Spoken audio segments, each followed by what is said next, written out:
नमस्कार, आप देख रहे हैं आर हिंदुस्तान न्यूज। आनंद सक्सेना के साथ फर्रुखाबाद कमालगंज से जिला संवाददाता संदीप तिवारी की खबर।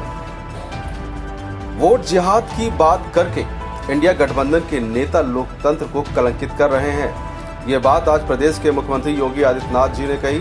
वह शनिवार को कमालगंज के रामलीला ग्राउंड में भाजपा उम्मीदवार मुकेश राजपूत की चुनावी सभा को संबोधित कर रहे थे। उन्होंने कांग्रेस पर निशाना साधते हुए कहा कि कांग्रेस के समय गरीबों को कोई योजना का लाभ नहीं मिल पाता था। आज का भारत नया भारत है। आतंकवाद और नक्सलियों का खात्मा हुआ है। कहीं विस्फोट होता था तो कांग्रेस की सरकार कहती थी सीमा पार का हाथ है।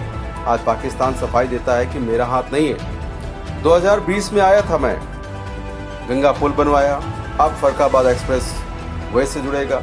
हर घर नल योजना के साथ 80 करोड़ लोगों को फ्री राशन मिल रहा है। विपक्षी नेता जिहाद की बात कर रहे लोकतंत्र को कलंकित कर रहे हैं। पाकिस्तान में लोग भूखे मर रहे हैं। आयुष्मान कार्ड बना है, जिनका नहीं बना है तो जनधन खाते में इलाज के लिए पैसे मोदी सरकार भेजती है। अयोध्या में राम मंदिर का निर्माण कांग्रेस व सपा नहीं करा सकते थे। मोदी जी के मार्गदर्शन में राम मंदिर का निर्माण हुआ। नए भारत में किसान व गरीब महिलाओं का सम्मान है।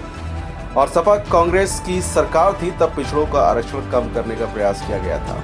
लोकतंत्र की मजबूती, विकास और सुरक्षा के लिए ऐसी सरकार को चुनना चाहिए। आत्मनिर्भर भारत का मतलब सब आत्मनिर्भर होंगे। आत्मनिर्भर होने का मतलब विकसित भारत या विकसित भारत की संकल्पना है। चौथे चरण में मतदान करके मुकेश राजपूत को जिताना है। सीएम योगी ने कहा कि गंगा पर पुल निर्माण कमालगंज में चल रहा है। अब फर्रुखाबादी गन्ना चुनने वाली कहावत नहीं सुनेंगे।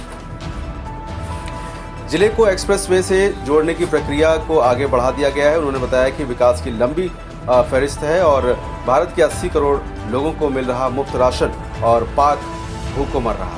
उन्होंने कहा कि भारत में 80 करोड़ लोगों को फ्री राशन का लाभ मिल रहा है और पाकिस्तान में 24 करोड़ लोग भूखे मर रहे हैं। जो लोग जिहाद की बात करते हैं, उनके आकांक्षाओं यानी कि उनके आकाओं ने भी देश का बंटवारा कराया।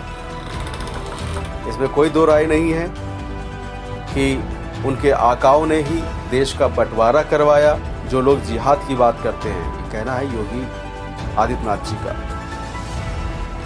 आज जिहाद की बात करके देश के लोकतंत्र को कलंकित कर रहे हैं। उन्होंने कहा कि यदि जिहाद से प्यार है तो भीख मांग रहे पाक के पास चले जाएं। सपा, बसपा और कांग्रेस ने आरक्षण में लगाई सेंध। सीएम योगी ने कहा कि आज देश में सुरक्षा और सम्मान का माहौल है।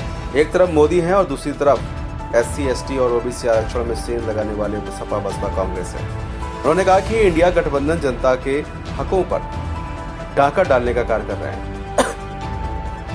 सपा, बसपा व कांग्रेस देश में धर्म के नाम पर बंटवारा कराकर भारत का सुनामीकरण कराने की साजिश रच रहे हैं। उसी साजिश के तहत ये लोग जिहाद की बात कर रहे हैं। इस दौरान प्रत्याशी मुकेश राजपूत, जिला अध्यक्ष रूपेश गुप्ता, विधायक नागेंद्र सिंह राठौर, सुनील दत्त द्विवेदी, सुशील शाक्य, डॉक्टर सुरभि पाजिमो, प्रदेश अध्यक्ष प्रांशु दत्त द्विवेदी, लोकसभा प्रभारी अजय ठाकरे, जिला पंचायत अध्यक्ष मोनिका यादव, जिला प्रभारी महेश चंद दुबे, सत्यपाल सिंह, पूर्व मंत्री नरेंद्र सिंह यादव, विमल कटियार आदि उपस्थित रहे। फिलहाल आप सुरक्षित रहिए, जुड़े रहिए आर हिंदुस्तान से। नमस्कार। जब सपा और कांग्रेस के नेतृत्व की यूपीए सरकार थी, तब इन लोगों ने इस प्रकार की साजिश रची थी। तब इन लोगों ने प्रयास किया था। जस्टिस रंगनाथ मिश्रा कमेटी की रिपोर्ट बन लेकर के लोग आए थे। रिपोर्ट के अनुसार पिछड़ी जाति के लोगों को मिलने वाले आरक्षण में से 6% काटने की साजिश हो रही थी। सच्चर कमेटी की रिपोर्ट ला करके अनुसूचित जाति को मिलने वाले आरक्षण पर इन लोगों ने सेंध लगाने का प्रयास किया था।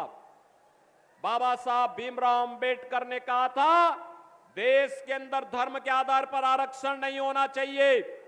ये सपा और कांग्रेस के लोग धार्मिक आधार पर बंटवारा करने का प्रयास कर रहे हैं। ये भारत का इस्लामीकरण करने की साजिश है और उसी साजिश के तहत ये लोग यहां पर वोट जिहाद की बात करते हैं। बहनों और भाइयों, वोट में जिहाद नहीं होता। दुनिया के सबसे बड़े लोकतंत्र की मजबूती के लिए हमें वोट करना होता है, जिससे हमारा लोकतंत्र और हमारा अधिकार सुरक्षित रहे।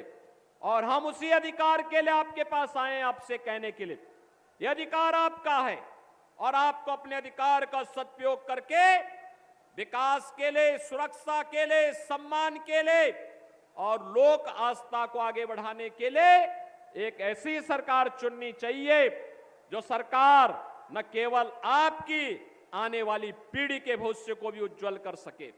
और वह कार्य मोदी जी के नेतृत्व में हो रहा है। देश के अंदर 80 करोड़ लोग राशन की सुविधा का फ्री में लाभ प्राप्त कर रहे हैं। याद करिए, 80 करोड़ लोग भारत में राशन प्राप्त कर रहे हैं और पाकिस्तान में 23 से 24 करोड़ लोग भूखों मर रहे हैं। आप अनुमान करिए, जो लोग जिहाद की बात कर रहे हैं, इनको शर्म आनी चाहिए कि इनके आकाओं ने पहले देश का बंटवारा किया था और आज जिहाद की बात करके देश के लोकतंत्र को ये लोग कलंकित करना चाहते हैं। इनको बताया जाना चाहिए कि जिहाद में अगर इतना ही प्यार है तो भूखों मरने के लिए भिखमंगे पाकिस्तान के पास जाइए, जो आज 2 जून रोटी के लिए तड़प रहा है।